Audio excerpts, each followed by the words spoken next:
Peace, peace, peace. It's your boy Mac Gaither with another one. Black History Month on President's Day. The harsh reality is live life autonomously. And I'm going to tell you, this guy right here, Woodrow Wilson, he's the black American worst nightmare as a president right here. This guy right here, Woodrow Wilson. Man, listen here, from the start, you know what I'm saying? This man has been, he never liked black folk. You know what I'm saying? He was very open about it. He set precedent on so many different ways that I think we got to know and go and, look at these kind of people like that. Because I think before him, I think of Thomas Jefferson. Man, that guy Thomas Jefferson, man. And when I think of presidents that I got to give more of a good onus to, I'm going to give it to Abraham Lincoln, JFK. You heard me? On President's Day. But the person we focused on right here is going to be Woodrow Wilson. Now,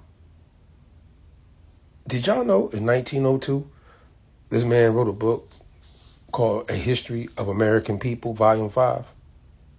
And that in the book he wrote, the white men were roused by a mere instinct of self-preservation until there had sprung into existence a great Ku Klux Klan. That's his quote out of his book. Do y'all know that the lost cause historiographic tradition is tied to the defensive movement, a response to Reconstruction governance, a stabilizing force, the interpretation omitted or memorized the political assassinations, terror campaigns, suppression of black voting, rights, by the way. You know what I mean? Obviously, the White House screening the birth of a nation in 1915 is fully documented. You know what I'm saying? The birth of a nation was screened in the White House on February 1915 in Black History Month. That's right. This was historically significant because it was the first motion picture ever screened in the White House. It portrayed the KKK as heroic defenders of civilization. It depicted the Black Americans as threats to national order. The film itself quoted directly from Wilson's book. That's right. That's this man right here, Woodrow Wilson. When he became, his administration, and what his policies it did on a federal government level to black people and just the country, right? Just the country. You know what I mean? In 1913, Wilson's administration implemented segregation across federal agencies. Affected departments included Treasury Department, Post Office, Naval Department, Interior Department. You know what I'm saying? Policies introduced that he brought in included separate bathrooms, separate dining areas, physical workplace partitions, separate personal records, and racial identification. This reverse integration had existed since Reconstruction. Black federal employees were materially harmed based off loss of supervisory positions, forced demotations, hiring freezes for black applicants, termination under structuring, as he would call it. We just came out of Reconstruction 50 years, and so and this man, not even 50 years. What's that? 1877 to 1913. Just to be exact, that's like 36 years. So roundabout, however the case might be, this man tried to roll it back, you know what I'm saying? And he had the full intentions to doing so. It's a historian by the name of Eric Yellen and others have documented widespread career damage of what he's done. This marked the first federal institutionalizing of Jim Crow since Reconstruction ended in 1877. So the timing of the second Ku Klux Klan revival is this man's era, right? The founder of the second Klan, his name is William Joseph Simmons. You know what I mean? And obviously, y'all don't know, they founded themselves in 1915 at Stone Mountain, Georgia, right?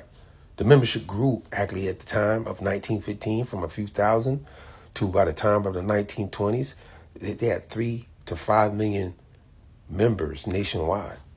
The Klan became the most powerful, places of Indiana, Ohio, Colorado, Oregon, Oklahoma. And they influenced elections, policy forces, judges, legislature. So Wilson's policies provided federal level legitimacy for segregation, all right? And this was critical structural point. Before Wilson, segregation was largely regional, southern states. But after Wilson, yeah, it became normalized across the whole federal ideal of governance in this country. So the whole idea of state policy, corporate policy, and military policy was affected by what he did. And Wilson's allied background explains his policy orientation. Obviously, he was born in 1856, you know what I'm saying, prior to Reconstruction. And he was born in Virginia, but he was raised in Georgia, South Carolina during Reconstruction. And his father was a Presbyterian minister, who supported the Confederacy. So he absorbed the anti-Reconstruction ideals of what the Southern elites looked at as far as governing the Southern states, and obviously federal-wise too, on how blacks, free people of color, would be treated going into Reconstruction.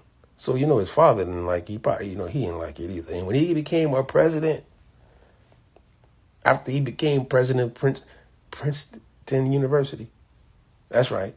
Like, see, the academic ideal of what this man was doing, Woodrow Wilson, at the Ivy League level, all the way down, right? This man's been very damaging to the black history and black folk in America, black Americans, etc.